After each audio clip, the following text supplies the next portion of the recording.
ጾም በራሱ ምንድነው ነው? ጾም ምንድነው? ጾም እንደምታውቁት መከልከል ማለት ነው።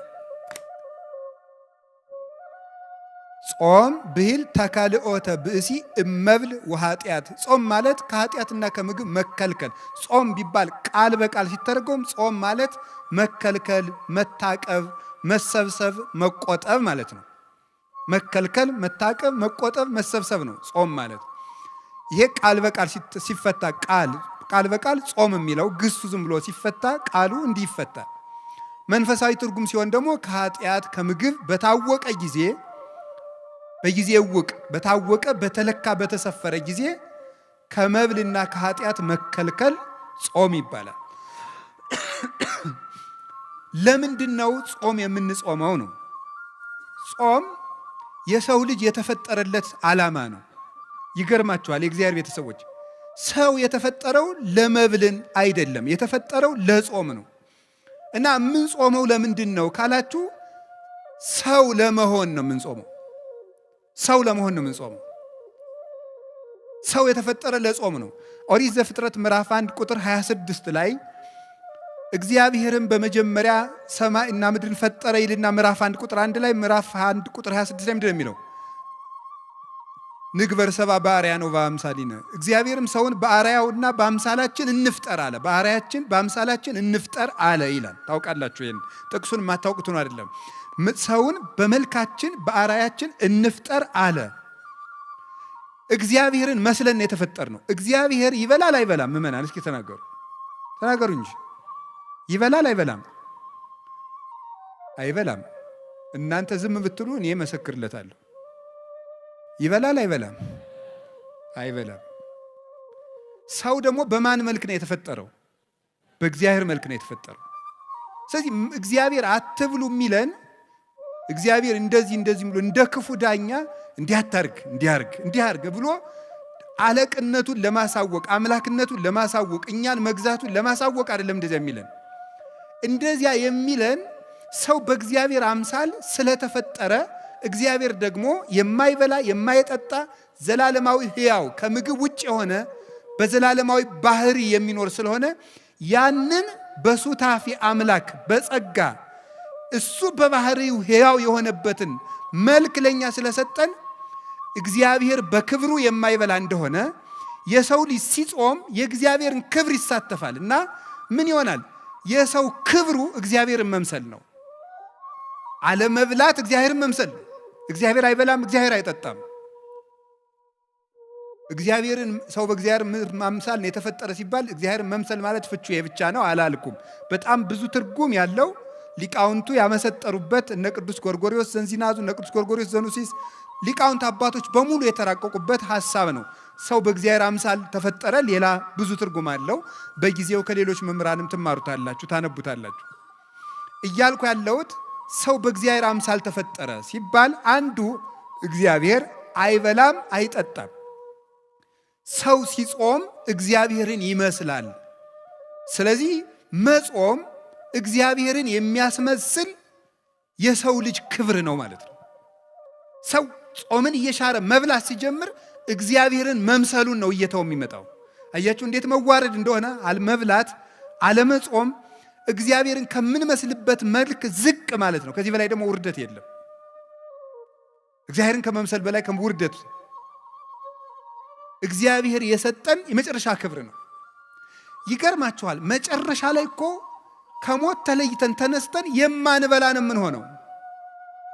ስንበላ ኑረን እንኳን ወደ አለመብላት ነው የምንሄደው። ስለዚህ ጾም መጀመሪያ እግዚአብሔርን መስለን የተፈጠርንበት ዓላማ ነው። መጨረሻ ላይም ጥቂት እየጾምን ጾሙን እየጨመርን መሃል ላይ ምግብ እየበላን እንቆይና መጨረሻ ላይ ወደማንበላበት እግዚአብሔርን ወደምንመስልበት መልክ እንሄዳለን። በሰማይ እያወስቡ ወይትዋሰቡ አላ ከመ መላእክት እግዚአብሔር ይነብሩ። በሰማይ አይበሉም አይጠጡም አያገቡም አይጋቡም፣ እንደ ሰማይ መላእክት ይኖራሉ። ምግብ ያልፍና አለመመገብ ይቀጥላል። የሚመገበው ባህሪያችን ይታደስና ባለመመገብ ኃይል መኖር ይጀምራል። ስለዚህ ልብ በሉ፣ መጀመሪያም የተፈጠርንበት መልካችን ነው፣ መጨረሻ የምንገባበት መልካችን ምግብን ትቶ መኖር ነው። እስመ ከርስ ለመብል ወመብልኒ ለከርስ ወእግዚአብሔር ይስዕሮሙ ለክልኤሆሙ። መብል ለሆድ ነው፣ መብል ለሆድ ነው፣ ሆድም ለመብል ነው። እግዚአብሔር ሁሉንም ያሳልፋቸዋል። ባለመኖር ባለማለፍ የሚኖረው ጾም ነው። እግዚአብሔርን ያስመስላል፣ መላእክትን ያስመስላል። መላእክት አይበሉም አይጠጡም። ሰው የሰማይ መላእክት ባልንጀራ ነው። መላእክትን የሚያስመስለን ህይወት አለመብላትም። ስለዚህ ምንድን ነው ማድረግ ያለበት? ሰው ነው ዝም ብሎ ሲበላ መላካዊ ባህሪው ይጎዳል። ዝም ብሎ ደግሞ አልበላም ቢል እንስሳዊ ባህሪው ይጎዳል። መቆም አይችልም፣ ይታመማል፣ ይሞታል። ምንድን ነው ማድረግ ያለበት? የሰው ልጅ ሁለት ምግብ ነው የሚያስፈልገው። ለመላካዊ ባህሪው መጾም አለበት። ለሰብአዊ ባህሪው ወይም ደግሞ ለእንስሳዊ ባህሪው መብላት አለበት። ለእንስሳዊ ባህሪው መመገብ አለበት። ለመላካዊ ባህሪው መጾም አለበት። ሰው በአንድ ነገር ብቻ ከኖረ መኖር አይችልም ነው። ሰው ነን እኛ። ሰው ይሄንን ያካተተ ነው። እንግዲህ የእግዚአብሔር ቤተሰቦች አሁን የግራ ጎናችሁ በቁስል ነፍሮ በስብሶ የቀኝ ጎናችሁ ብቻ እድሜ ቢቀጠልለት ይጠቅማቸዋል እንዴ? አይጠቅም። እና ዝም ብሎ ሳይጾሙ መብላት ማለት ሰው አለመሆን ነው። እንዲያው መጽደቁን ተውት፣ መጽደቁን መንግሥተ ሰማያት መግባቱ፣ ጽድቅና ኩነኔ፣ ገሃነምና መንግሥተ ሰማያትን ተውት። አለመጾም ከሰውነት ነው የሚያወጣው፣ ከሰውነት ያወጣል። አለመጾም እንስሳ ነው የሚያደርገው። ቅዱስ ወግሪስ የተባለ አባት ብሎ ይናገራል። በቀን 3 ጊዜ የሚበላ ሰው እንስሳ ነው ይላል። በቀን 3 ጊዜ የሚበላ ሰው እንስሳ ነው። በቀን 2 ጊዜ የሚበላ ሰው ሰው ነው። በቀን 1 ጊዜ የሚበላ ሰው ደግሞ መልአክ ነው ይላል። ይኸው እግዚአብሔር ቤተሰቦች አሁን ሰው መብልን እየቀነሰ ሲሄድ መልአካዊ ባህሪውን የሚሰለጥነው የሚያቅደው ነገር የሚያምር ሰው የማይጎዳ ሀገር የሚጠቅም ራሱን የሚያሳድግ አይምሮ ሁሉ ደብዛዛ አይደለም፣ ስል ነው፣ የተሳለ ነው። አሁን እኮ ይገርማል። ሰው ማሰብ ስላቆመ ክሪቲካል ቲንኪንግ ስልጠና ይባላል። ምኑን ያስበዋል? ሰው 24 ሰዓት እየበላ ሰጥሟል እኮ። እንዴት አድርጎ ያስብ? አሁን እኮ ማሰብ አቁመን እኮ ነው ራሱ እየተበላለን ያለው። እንድናስብ ራሱ መጾም አለብን። አይምሯችን እየበላ ማሰብ አይችልም ነው የምላችሁ። እኔ እውነቴን ነው። ሐኪምም ካለ እዚህ መጥቶ መከራከር ይችላል። ሰው ዝም ብሎ እየበላ ቁጭ የሚል ከሆነ ማሰብ አይችልም። ደሙ ያለ መጠን ይመላል። የደም ዝውውር የሞቀ ነው። እንደዚያ ባለ ቁጥር ደግሞ ዝሙት ይሰለጥንበታል። የሚያስበው ምኞቱን ብቻ ነው። ትክክለኛ ሐሳብ ማሰብ አይችልም። እንዲገርም በደፈረሰ ውሃ ፊትን ማየት ይቻላል እንዴ? አይቻልም እኮ። ውሃው እኮ ሲጠራ ነው። እኛ እኮ አሁን ደፍርሰናል። መብላት ደፍራሳ ጭንቅላት ነው ያለ እና የምናስበው ነገር ሁሉ ደፍራሳ ነው። የጠራ ዕቅድ የጠራ ህይወት መኖር ከፈልጋችሁ እንዲያው ክርስቲያን ባትሆኑ እንኳን ጾም ሰውነት ነው እንምላችሁ። ወደ ጽድቁ እንመጣበታለን። ጾም ሰውነት ነው። ወደ ጽድቁ ቅድም ነግሬያችኋለሁ። እግዚአብሔርን የሚያስመስል ነው። ጾም ሰውነት ነው። ሰው መሆን ከፈልጋችሁ ጾሙ። አውሬ መሆን ከፈለግ ብላ 24 ሰዓት። እንስሳ መሆን ከፈለግ እንዴ እባብ እንኳን እኮ ይጾማል። እባብ 40 ቀን ይጾማል። ስለዚህ እግዚአብሔር ሰዎች ጾም ምንድን ነው ከተባሉ የሰው ክብር ሰውነት ነው። ሰውን ሙሉ የሚያደርገው ሲጾም ነው። የማይጾም ሰው ሙሉ አይደለም፣ ጎደሎ ነው። ጾም ቅድም ነገርኳችሁ፣ 3 ነገር ነገርኳችሁ። እግዚአብሔርን ያስመስላል፣ መላእክትን ያስመስላል። አይበሉም አይጠጡም መላእክት። ሀዩ ከመመላእክት ይባላል። የመላእክት ኑሮ መላእክት እንደኛ ባልንጀራ የሚሆኑን ምግብ በቀነስን ጊዜ ነው። ታውቃላችሁ ትንቢተ ዳንኤል ምዕራፍ 9 ቁጥር 21 ላይ እኔ ዳንኤል እየጾምኩ እየጸለይኩ ሳለ ቀድሞ የማውቀው ሰው ገብርኤል እየበረረ መጣ። ወገሰሰኒ በጊዜ መስዋዕት ዘሰርክ፣ በሰርክ መስዋዕት ጊዜም ዳሰሰኝ። ወመጻይኩ ከመአለቡከ ጥበበ እስመ ብእሴ ፍቶት አንተ ምስጢር ሊነግሩ የምትገባ ሰው ስለሆንክ ምስጢር ልነግርህ መጥቻለሁ አለኛል። ቅዱስ ገብርኤል ወደ ዳንኤል ሲመጣ እየበረረ መጣ ነው የሚለው መጽሐፍ ቅዱስ። እየበረረ መጣ የሚለው እንደው ዝም ብሎ መጣ ለምን አይለውም? መላእክት የሚጾም ሰው ሕይወት ያጓጓቸዋል። ባልንጀራው ነው። ከብት የሚሄደው ወደ ከብት ነው። በግ የሚሄደው ወደ በግ ነው። ፍየል የሚሄደው ወደ ፍየል ነው። አሞራ የሚሄደው ወደ አሞራ ነው። መልአክ የሚሄደው ወደ መልአክ ነው። ወደሚጾመው ሰው መጣ እየበረረ። መላእክት ወደሚጾም ንጽሕና ወዳለው ሰው ለመምጣት ይጓጓሉ። ቅዱስ ገብርኤል ወደ ነቢዩ ዳንኤል ሲመጣ እየጓጓ ለምን? ጾመኛ ነዋ። ጥሬ እንብላ የሚል ጥሬ እየቆጠ የባቢሎን ምግብ ይቅርብኝ እንደዚህ ወዳለ ሰው መላእክት ደስ እያላቸው ነው የሚመጡት። አቡነ ገብረ መንፈስ ቅዱስ 562 ዓመት አልበሉም አይደለም? መላእክት እኮ ክንፋቸውን ለማልበስ ነበር የሚሻሙባቸው፣ ለመጋረድ እድል ለማግኘት ነበር የሚጓጉት። እና ምግብ ይሄ ያልታጠበ ዕቃ ተሐዋስያንን እንደሚሰበስበው ምግብ በተጠራቀመበት ሰውነት የሚሰበሰቡት አጋንንት፣ ክፉ ሐሳቦች ናቸው የሚሰበሰቡት። በሚጾም ሰው ዙሪያ ደግሞ የሚሰበሰቡት መላእክት ናቸው። ጌታችን መድኃኒታችን ኢየሱስ ክርስቶስ የማቴዎስ ወንጌል ምዕራፍ 4 ላይ እንደነገረን ወምዛ ሀደጎ ዲያብሎስ ወመፁ መላእክትን ዘያኩትጎ፣ ዲያብሎስ ፈተነውና አለ ምግብ አቅርቦ ጌታን ፈተነው። አልበላም ብሎ አሳፈረው። ዝርዝሩን መናገር ስላልፈለግኩ ነው። ፈትኖ አሳፈረው። እሱን ካባረረው በኋላ ምን ማለት መላእክት መጡ እያመሰገኑት ይላል። እዚህ ውስጥ ሊተላለፍ የተፈለገው ምንድን ይመስላችኋል? አንደኛው ሊቃውንቱ እንደሚተረጉሙት ጌታን ሰይጣን ራሱ አላሸነፈኝም መላእክት ተራርተውት ነው እንዳይል ነው ይላሉ። መንፈሳዊ ደግሞ ከኛ ጋር የሚሄድልን ምንድን መሰላችሁ? ዲያብሎስ ጌታን በትኩስ ዳቦ ከፈተነው በኋላ ጌታ ድል ከነሳው በኋላ መላእክት መጡ አለ። ምን ማለት ነው? የስስትን ሰይጣን ብሉ ብሉ ብሉ ብሉ እያለ የሚፈትነውን ጾም ለማስፈረስ የምግብ ሽታ እያመጣ ምግብ የሚጋብዙ ሰዎችን እያመጣ የሚፈትነውን ሰይጣን ወደ አሸነፈ ሰው መላእክት ይመጣሉ ማለት ነው። መላእክት ይመጣሉ። ጌታ ያንን ዳቦ ድንጋዩን ዳቦ አድርገህ ብላ ብሎት እሱን ሰው በእንጀራ ብቻ አይኖርም ብሎ ካሳፈረው በኋላ ነው መላእክት የመጡት። ስስትን ካሸነፋችሁ መላእክት ወደ እናንተ ይመጣሉ ለማለት ነው። የስስት ሰይጣን የሚባል አለ። የስስት ሰይጣን የሚባለው ብሉ ብሉ የሚልና በጾም ጊዜ የምግብ ሽታ የሚያመጣ ነው። ይገርማችኋል። ጾም ሸቷችሁ የማያውቀው ሻይ ጧት ነው የሚሸታችሁ። የጾም ዕለት ማለት ታይቶ የማይታወቅ ጓደኛ የዚህ ያለት ምሳ እንብላ እያለ ሊመጣ ይችላል። ይህን የሚያመጣው የስስት ሰይጣን ነው። በሰዓቱ ቢቀርብልን የማንበለውን ያደረ ወጥ ማልዳ እንድንበላው ያደርጋል። እንዲህ የሚያደርግ ማን ነው? የስስት ሰይጣን ነው። ለዚህ ነው መጽሐፈ መነኮሳት ምግብ አትርፈህ ከበዓትህ እንዳታሳድር የሚለው።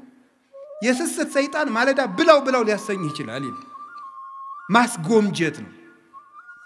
በቃ ማጓጓት፣ ታንቄ ልሙት የሚያስብል ብሉ ብሉ ብሉ። እንደው ምግቡን ጨርሶ ሲጨርስ ንጉሠ ነገሥትነት የሚሾም የሚያስመስል የሚያጓጓ ሰይጣን አለ። ያንን ካሸንፋችሁ የመላእክት ዘመዶች ትሆናላችሁ። ከዚያሳ ዳንኤል ጾመ፣ ቅዱስ ገብርኤል መጣ። ምን አለ? ዳሰሰኝ ከንፈሬን አለ። ምን አደረገ? ጥበብ ገለጸልኝ። የ490 ዓመት ማህተም ተረጎመለት። ትንቢት ተረጎመለት። ምስጢር ነገረው። ልብ ሰጠው። አሁን ልብ ያጣነው ጾም ትተን ዳንኤል ጾመና ነቢዩ ምንድን ያለው? ቅዱስ ገብርኤል ለዳንኤል ምንድን ያለው? መጻይኩ ከማለቡከ ወዜኑ ከጥበበ፣ ጥበብ ልነግርህ፣ ልብ ልሰጥህ፣ ማስተዋል ልነግርህ መጥቻለሁ።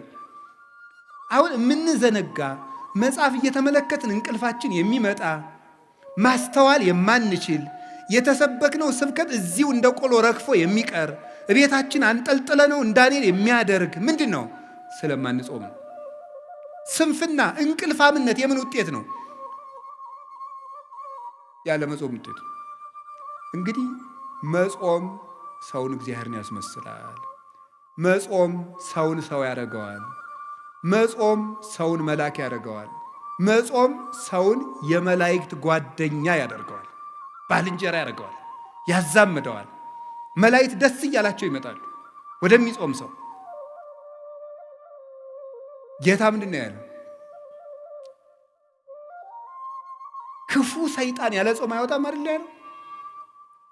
ስለ እግዚአብሔር ሰዎች መልአክ መሆን ከፈልጋችሁ፣ የመላእክት ዘመድ መሆን ከፈልጋችሁ፣ እግዚአብሔር መምሰል ከፈልጋችሁ ጾሙ። የነቢያት ጾም ደግሞ አባቶቻችን በረከት ተቀብለውበታል። አንደኛ ተመልከቱ፣ የነቢያት ጾም የሚጀምረው ከሙሴ ነው። ሙሴ 40 ቀን ጾሟል። 40 ቀን ሲጾም ምንድን ነው ያደረገው?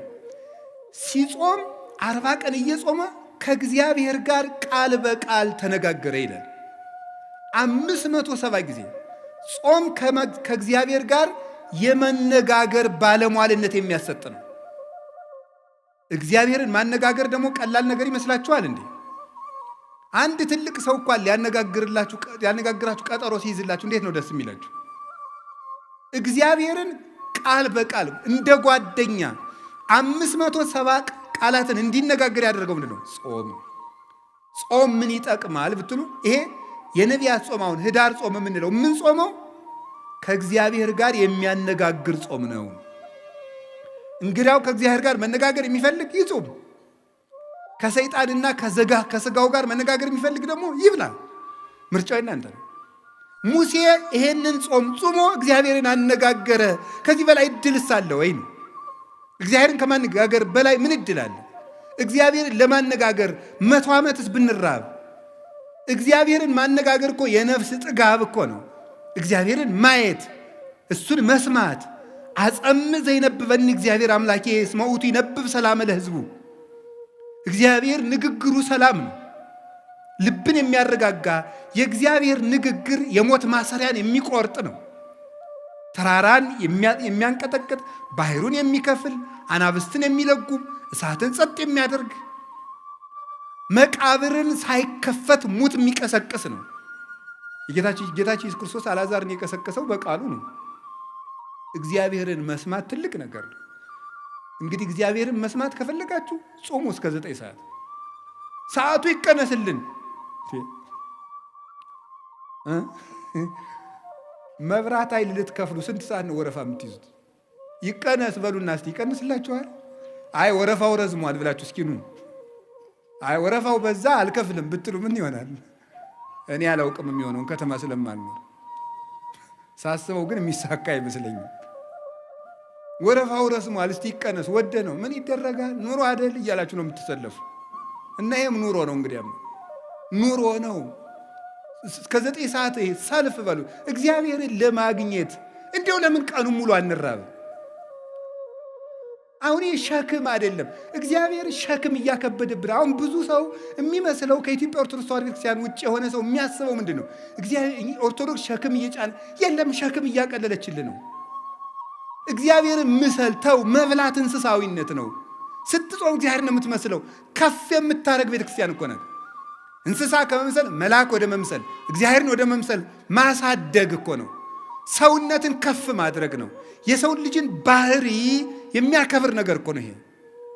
እዚህ የእግዚአብሔር ቤተሰቦች ከፍጥረት ሁሉ የከበረ ማን ነው? ሰው በሉ። ከሰውና ከጅብ በሆድ ማን ይበልጣል? ምን አለ? ጅብ በሉ። እሺ ችግር የለም በሉ። ማን ይበልጣል? ጅብ አይደል? ግን ትልቁ ፍጥረት ማን ነው? በሆድ የሚበልጥ ማን ነው? ይሄ እንግዲህ ስለዚህ አንፌር ነው ማለት ነው። እኛ ከበለጥን በሆድ መብለጥ ያለብን ማንን? እኛ ነበር መብለጥ የነበረብን። የከበርን ፍጥረታችሁ እናንተ ናችሁ ብሎ ከጅብ ያነስን ከበላን ተበድለናል ማለት ነው። መብታችን እንግዲህ ምንድን ነው ካላችሁ የሰው ክብሩ ምግብ አይደለም ማለት ነው። ትልቁ ፍጥረት ትንሽ ይበላል፣ ያነሰው ፍጥረት ትልቅ ይበላል። ለምን? ትልቁ ፍጥረት ትንሽ የሚበላበት ምክንያት የሰው ክብሩ ምግብ ስላልሆነ ነው። አሳማ ብዙ ይበላል። አሳማን ግዛ ተብሎ የተፈጠረው የሰው ልጅ ግን ትንሽ ይበላል። አህያ ብዙ ይበላል። አህያን የሚነዳት የሰው ልጅ ግን ትንሽ ይበላል። አንድ አቅማዷ ፉርሽካ የበላችውን አህያ ግማሽ እንጀራ የበላ ሰውዬ ነው የሚነዳት። አየው ሆድ አያከብርም ጌታዬ። ሆድ ያስነዳል እንደ አህያ። ሙት ከልብ እኮ ነው እንዴ! እውነቴን እኮ ነው። ሆድ እንደ አህያ ነው የሚያስነዳ። ሆዳም ከሆናችሁ ትነዳላችሁ። እውነቴን ነው። ገባችሁ? ሆድህን ከቀነስክ ትመራለህ ማለት ነው። ሆዳም ከሆንክ ትነዳለህ። እንደዚህ ነው የምትሆነው። ሆዳም ሰው ጊዜም እንደተነዳ ነው የሚኖረው። የራሱ ሀሳብ የለውም። አህያ ምን ሀሳብ አላት? መንዳት ነው። አቱኑ እንደዚያ ጹሙ። ከጾምን ነው እግዚአብሔር የሚያከብረን። ከቃሉ ጋር ናችሁ? ከቃሉ ጋር ናችሁ ወይ? አዎ። እግዚአብሔር ከሁላችን ጋር ይሁን።